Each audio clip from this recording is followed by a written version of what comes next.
And here we are, ladies and gentlemen.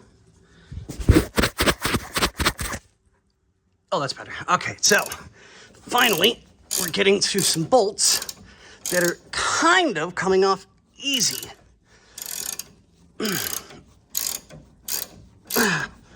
Nothing on this front end so far has been an easy task to get separated.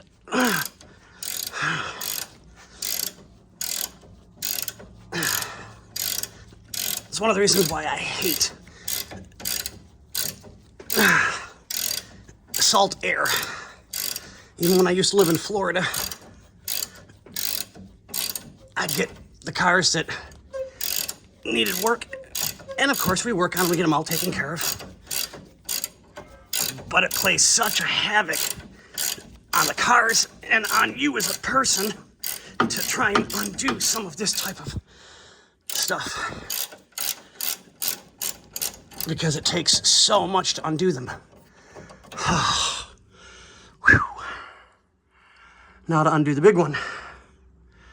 So I'm trying to keep all my bolts together. Where did I put them? Duh. Brain fart, brain fart.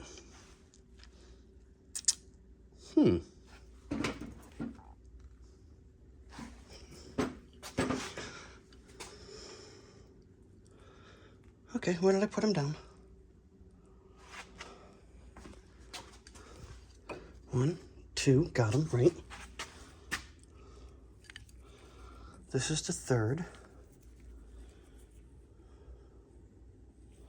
Don't get old, ladies and gentlemen. Don't get old. 1, 2, there we go. Okay, so let's get these bagged and tagged. Okay, well, you see the basic process. So we've got the top part for the radius arm for up in here. Then we have the other nut that's going to go on because that locks the rest of the arm on. We have the 2 small matching ones, which go underneath here, which hold those 2 screws in place for the lower control arm. And then I'll start disassembling the ball joint, tie rod, get that all taken care of. Knock out the upper tie rod or the upper ball joint, take the spindle off, and then when Bobby gets back, we can start attacking the spring, and then I'll do the same process on the other side. So it's going to be radius arm,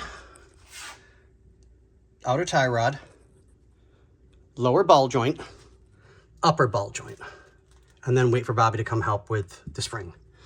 Okay, hope that helps. Yes, these nuts and bolts are kicking my butt this morning.